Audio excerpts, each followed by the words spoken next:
ये हिंदू युवक की जो बांग्लादेश में हत्या हुई है, इस पर पूरा देश जल रहा है। इस पर आपका क्या विचार है? देखिए, बांग्लादेश के अंदर लगातार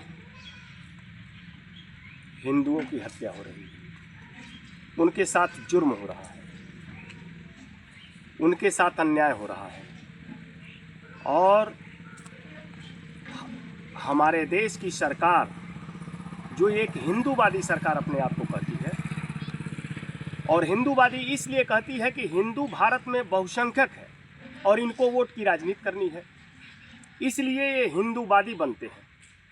लेकिन बांग्लादेश में लगातार कई वर्षों से हिंदुओं के ऊपर लगातार जुर्म हो रहे हैं और भारत सरकार उस पर कुछ भी नहीं कर पा रही है, कोई कार्रवाई नहीं कर पा रही है और न तो उस पर कोई लगाम लगा पा रही है।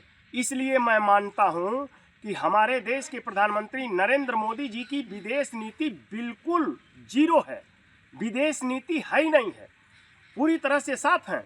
और तो और जिस बांग्लादेश में हिंदू मारे जा रहे हैं, टारगेट किए जा रहे हैं, अपमानित किए जा रहे हैं, शोषण हो रहा है, उसी बांग्लादेश में हमारे देश के प्रधानमंत्री नरेंद्र मोदी जी का चहेता उद्योगपति पूंजीपति अडानी भारत के अंदर कोयला जलाते हैं झारखंड में, और झारखंड से बिजली पैदा करके और बांग्लादेश को सप्लाई करते हैं। तो हमारे देश से बिजली जाती है, हमारे देश से राशन जाता है, और उसी देश के अंदर हिंदुओं के ऊपर जुर्म हो रहा है। सरकार मौन है, मोदी जी मौन हैं, और उनके लोग भारतवर्ष के अंदर धरना प्रदर्शन और आंदोलन कर रहे हैं। इन आंदोलनकारियों का मैं स्वागत करता हूं, इनकी तारीफ करता हूं। जो ये आंदोलन कर रहे हैं, इनकी मांग जायज है। दुनिया के किसी भी देश में ऐसा नहीं होना चाहिए जिस तरह से बांग्लादेश में हो रहा है। लेकिन आपसे मैं बता देना चाहता हूं, जो अखबार आपने देखा है, अखबारों में छपे हुए हैं, मेरे पास भी हो सकता है अखबार हो तो उसमें भी छपे हैं।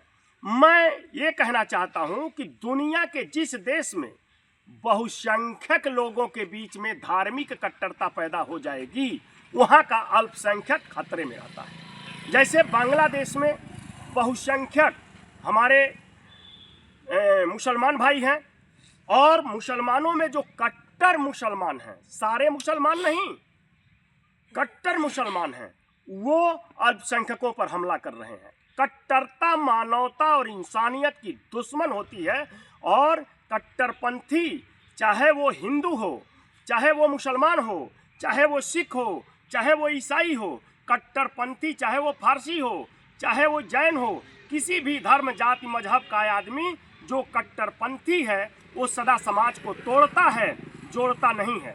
हमारे देश में हिंदू बहुसंख्यक है, हमारे देश के बहुसंख्यक हिंदुओं की कट्टरता इतनी है, इतनी ज़्यादा बढ़ जाती है, कभी कभी देखने को आप पाते होंगे कि यहाँ अल्पसंख्यक लोगों पर हमारा हिंदू कट्टरपंथ हमला करता है। ऐसा नहीं होना चाहिए। संसार के किसी भी देश में जो धर्म के कट्टरपंथी होंगे, नस्ल के कट्टरपंथी होंगे, भाषा के कट्टरपंथी होंगे, क्षेत्र के कट्टरपंथी होंगे, और किसी भी स्तर के कट्टरपंथी होंगे, कट्टरपंथी दुनिया को तोड़े हैं, जोड़े नहीं हैं। और भारत में भी इस समय हिंदू कट्टरपंथियों की सरकार चल रही है। अब बांग्लादेश के अंदर जो हिंदुओं के साथ जुर्म हो रहा है, उस पर प्रधानमंत्री जी को कार्रवाई करनी चाहिए। ये इंदिरा गांधी जैसा साहस करें, और बांग्लादेश के कट्टरपंथियों को काबू में करने के लिए हमारे देश के अंदर जिस तरह से बांग्लादेश मुक्त वाहिनी बना करके हमारी सेना को इंदिरा गांधी ने कुछ कर दिया था, और वहां हमारी सेना ने कार्रवाई किया था, उस तरह से प्रधानमंत्री नरेंद्र मोदी जी भी अपने 56 इंच की छाती की ताकत तो दिखाते, कम से कम उन्हें तगड़ा चेतावनी बांग्लादेश के कट्टरपंथियों को देना चाहिए, और वहां की सरकार को देना चाहिए। अगर तुम्हारे देश के अंदर हिंदुओं के ऊपर जुर्म होता रहा तो निश्चित रूप से ये ठीक नहीं होगा, हमारे धैर्य का इम्तहान न लिया जाए। लेकिन इसके साथ साथ कुछ और सवाल है। इस देश के अंदर, हमारे देश के अंदर, हमारे आंदोलनकारी जितने बजरंग दल, आरएसएस और हिंदू महासभा या अन्य संगठनों के फ्रंटलों के लोग हैं जो बीजेपी के, उनका मैं स्वागत करता हूं कि वो आंदोलन कर रहे हैं। लेकिन ये आंदोलनकारी जरा मेरे तरफ देखें, आप नजर मिलाइए। ये आंदोलनकारी हमारे देश के अंदर जब हिंदू हिंदू के ऊपर जुर्म करता है, हिंदू हिंदू को सताता है, हिंदू हिंदू की हत्या कर देता है, सरकार बचाव में आ जाती है और ये सारे के सारे संगठन भी अपराधी के साथ खड़े हो जाते हैं। ये दोहरी नीति अब हमको और पूरे देश को समझ में आने लगी है। मैं आपसे कहना चाहता हूँ, हाथरस में दलित बेटी के साथ लगातार बलात्कार करने वाले बलात्कारी जो आधा दर्जन की संख्या में थे, वो कौन थे? वो करने वाला हिंदू था और वह बेटी भी हिंदू थी और उसके साथ जुर्म हुआ और 7 दिनों तक तड़पती रही, मेडिकल तक नहीं हुआ। उसकी लाश भी हिंदू धर्म के विपरीत रात में जलाई गई, पेट्रोल से जलाई गई। ऐसी कौन सी जरूरत थी, ऐसी कौन सी मजबूरी थी? किनको बचाना चाहती थी उत्तर प्रदेश की सरकार कि उनके ऊपर कार्रवाई न हो? बलात्कार करने वाला भी हिंदू था और बलात्कार की शिकार लड़की भी हिंदू थी, तो वहाँ ये आंदोलनकारी कहाँ थे? वहाँ क्यों नहीं आंदोलन किए? ओलंपिक चैंपियन लड़कियां जो सारी दुनिया में भारत का तिरंगा लहरा दिया था, सारे संसार के अंदर भारत का परचम फहरा दिया था कुश्ती के क्षेत्र में, उन ओलंपिक चैंपियन लड़कियों के ऊपर जुर्म करने वाला आदमी हिंदू था और बचाव में सरकार खड़ी हो गई और 6 महीने तक FIR नहीं हुआ। जरा मोबाइल बंद कर दीजिए। 6 महीने तक FIR नहीं हुआ और सुप्रीम कोर्ट के हस्तक्षेप के बाद तब जाकर के वहाँ FIR हुआ है। सुप्रीम कोर्ट के हस्तक्षेप के बाद उसके भी बाद कोई कार्रवाई नहीं की गई। लड़कियां तड़पती रहीं। आए बजरंग दल और हिंदू महासभा के लोग, RSS के लोग लड़कियों पर तीखी टिप्पणी कर रहे थे, न जाने कौन कौन से अपमानित करने वाले शब्द बोल रहे थे। यहाँ तक कि बच्चियों का ही केस पकड़ करके हिंदू सरकार हिंदू गार्डों से, अर्धसैनिक बलों से, दिल्ली पुलिस के लोगों से उनकी केस पकड़ करके घसीटवाया था और लाठियों से पिटवाया था। वो लड़कियां भी हिंदू थीं। उन्नाव में जिस लड़की के साथ बलात्कार हुआ वो भी हिंदू थी। बदायूं में जिस लड़की के साथ बलात्कार हुआ वो भी हिंदू थी। बलात्कार करने वाला भी कट्टर हिंदू था। वहाँ ये लोग आंदोलन क्यों नहीं करते हैं? हमारे देश के अंदर होता है तो आंदोलन नहीं करते हैं। अभी गलवान घाटी में हिंदू पूछ करके 26 लोगों को हिंदू होने के कारण अपना जान गंवाना पड़ा, मौत के घाट उतार दिए आतंकवादी। वो आतंकवादी कहाँ से आए थे आज तक पता नहीं चला। आज तक गृह मंत्री पता नहीं लगा पाए, आज तक प्रधानमंत्री जी पता नहीं लगा पाए कहाँ वो चले गए। आसमान से आए थे कि जमीन खोद कर निकले थे, जमीन में समा गए या आकाश में उड़ गए, कहाँ चले गए वो? प्रधानमंत्री ने तो भाषण में कहा था कि आकाश पाताल जहां भी होंगे हम ढूंढ के निकाल लेंगे। आज तक वो ढूंढ कर निकाल रहे हैं और चुनावी प्रदेश बिहार में जाकर के उसका जश्न मनाने लगे, सिंदूर बेचने लगे, सिंदूर पहुंचाने लगे। ये कर क्या रहे हैं? ये ड्रामा हो क्या रहा है? जहां आंसू बहाने का समय था, पीड़ा दिखनी चाहिए थी चेहरे पर, वो लोग बिहार में जाकर रैली करने लगे तो वो हिंदू मारे गए। वहां भारत के अंदर हिंदू मारा गया, 26 लोग मारे गए। हमारे बहनों के माथे का सुहाग उजड़ गया हिंदुस्तान के अंदर। तो ये संगठन के लोग जो आज आंदोलन कर रहे हैं, अखबार जरा दीजिएगा मुझे, जो ये लोग आंदोलन कर रहे हैं, ये आंदोलनकारी हैं। ये आंदोलनकारी कहाँ थे? ये सभी आंदोलनकारी बिहार के एक एक घर में सिंदूर पहुंचाने में लगे थे। एक तरफ हमारी बहू बेटियों का सिंदूर उजड़ा था, ये सिंदूर पहुंचा करके ड्रामा कर रहे थे। इनको चुनाव दिखाई दे रहा था। ये वोट की राजनीति करते हैं और देश की एकता और अखंडता पर चोट पहुंचाते हैं। और मणिपुर में क्या हुआ? कई वर्षों तक जलता रहा मणिपुर में दलित बेटियों के साथ बलात्कार हुए, दलितों के घर उजाड़े गए, फूके गए, गोलियां चलती रहीं और लोग मारे जाते रहे। और वहाँ के आदिवासी के मतलब समझ लें भाजपा और RSS के लोग। आदिवासी कौन है? आदिवासी अछूत नहीं है, आदिवासी नीच नहीं है। आदिवासी शब्द का संधि विच्छेद करिए। आदि प्लस वासी, आदि माने अनंत, पीछे बीता हुआ कल, हजारों वर्ष कहिए, लाखों वर्ष कहिए, और वासी माने मूल निवासी। वो आदिवासी ही इस देश का मूल निवासी है, जो हमारे देश के अंदर अपना जल जंगल जमीन सब खो करके और इस देश में बाहर से आने वाले रिफ्यूजियों ने उनका सब कुछ छीन लिया और वो जंगलों में रहने के लिए मजबूर हो गए। उन भारत के मूल निवासी हिंदुओं के ऊपर जुर्म हुआ। चमड़े के जूते में पेशाब करके भाजपा की सरकार में वहाँ के कट्टरपंथी लोग चमड़े के बूट में पेशाब करके और वहाँ के आदिवासी और वहाँ मणिपुर की जनता को पीने के लिए मजबूर कर दिया। अगर पिए नहीं तो बहुत मार मारे। आदमी की टट्टी खाने तक के लिए मजबूर किया गया, इतना सताया गया।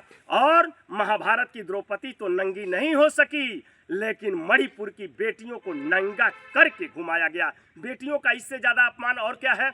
और हिंदुओं का इससे बड़ा अपमान और कहाँ है? क्या वहाँ मुसलमान अटैक कर रहा था? उन बेटियों को नंगा घुमाने वाला मुसलमान था?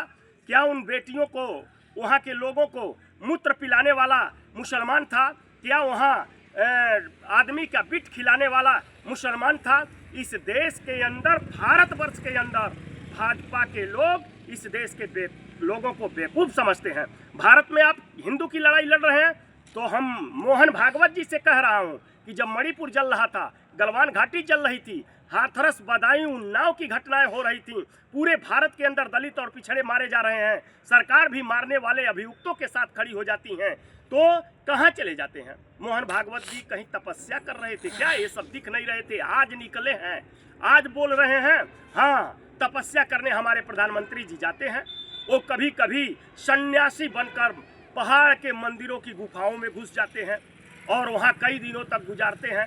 तो वो चले गए होंगे, नहीं जान पाए होंगे मणिपुर जल रहा है, नहीं जान पाए होंगे हाथरस में क्या हुआ, नहीं जान पाए होंगे ओलंपिक चैंपियन लड़कियों के साथ क्या हुआ, हिंदू ही हिंदू के साथ क्या कर रहा था। तो यहाँ नहीं वो जान पाए। तो इसलिए कहना चाहता हूँ कि ये नाटक और ड्रामा बंद होना चाहिए। और देश आपसे सवाल कर रहा है कि आप इस देश के युवाओं को नौकरी कैसे देंगे? आप इस देश के युवाओं की शिक्षा क्यों महंगी कर दिए?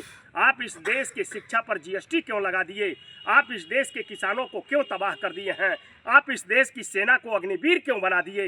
विकलांग क्यों बना दिए? जो बर्फ के चोटियों पर कमर भर बर्फ में दब करके हमारे देश की सरहद की हिफाजत करता है, तब तुम्हारे प्रिय अडानी के उद्योग चलते हैं।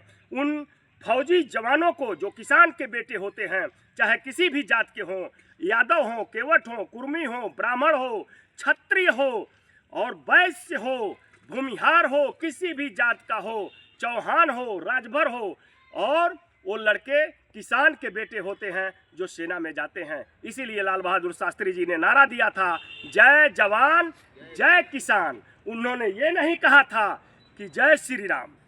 जय श्री राम का नारा नहीं दिया था। राजनीति में धर्म का मिश्रण देश के लिए बहुत बड़ा हानिकारक होता है। दुनिया के जिस देश में कट्टरपंथियों के द्वारा राजनीति में धर्म का विलय किया गया है, वो राष्ट्र बर्बाद हुआ है, वो राष्ट्र पीछे चला गया है या तो टूट गया है। इसलिए आपकी ये हेडिंग आपने जो पूछा, एकदम बिल्कुल सामयिक सवाल था कि भारत के अंदर आग बबूला हो गए हैं बजरंग दल के लोग, आग बबूला हो गए हैं हिंदू महासभा के लोग, और कर्नाटक के अंदर वो कौन सा नेता है जो कई हजार और कई सौ लड़कियों के साथ छेड़खानी में पकड़ा गया, जिसके कंधे पर हाथ रखकर हमारे प्रधानमंत्री नरेंद्र मोदी जी मंच पर प्रचार कर रहे थे और उसके लिए वोट मांग रहे थे। क्या वो जिन लड़कियों को छेड़ा था वो हिंदू नहीं थी क्या? वो सारी की सारी मुसलमान थी क्या? हिंदू और मुसलमान का नाटक बंद होना चाहिए। हमारे देश के अंदर जन्म लेने वाला हिंदू भी हमारा भाई है, मुसलमान भी हमारा भाई है,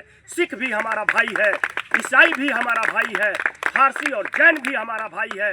भारत की सीमा के अंदर जन्म लेने वाला हर बच्चा भारत माता का बच्चा है। और मैं उस नौजवान को, उस बहन को सुरक्षा देने का वादा करते हैं कि जब भी इंडिया की सरकार, इंडिया गठबंधन की सरकार बनेगी, निश्चित रूप से उत्तर प्रदेश में यदि अखिलेश यादव जी की सरकार बनेगी तो फिर से इस देश के युवाओं को रोजगार दिया जाएगा, नौकरी दी जाएगी, पढ़ाई सस्ती की जाएगी, दवाई सस्ती की जाएगी और शिक्षा से जीएसटी हटाई जाएगी और बहुत सारी सुविधाएं किसानों को दी जाएंगी जो हमारे राष्ट्रीय अध्यक्ष माननीय अखिलेश यादव जी ने दिया था।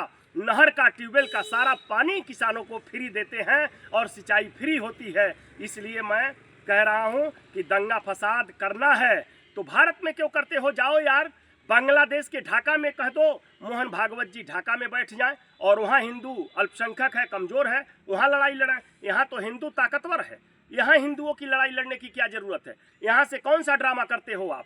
यहाँ हिंदुओं के ऊपर जुर्म होता है तो बोलते ही नहीं हो, पाकिस्तान में हिंदुओं के ऊपर जुर्म होता है तो बोलते हो, बांग्लादेश में होता है तो बोलते हो, यहाँ तुम ही लोग हिंदुओं के ऊपर जुर्म करते हो और पुलिस की कार्रवाई भी नहीं होने देते हो, अदालतों से मुकदमे तक वापस लेते हैं। इसलिए ये बहुत अच्छा सामयिक प्रश्न करने के लिए आपको बहुत बहुत धन्यवाद गुड्डू बाबू। और मैं देशवासियों से अपील करता हूं कि भाजपा के, आरएसएस के, हिंदू मुस्लिम सिख ईसाई वाली जाल में न फंसें और धर्म की जाल में न फंसें। धर्म की जाल और धार्मिक जाल, मजहब की जाल को तोड़ दें और सभी से अपना रिश्ता जोड़ दें, तब भारत मजबूत होगा, देश की एकता और अखंडता मजबूत होगी। इसी के साथ बहुत बहुत धन्यवाद, बहुत अच्छी बात।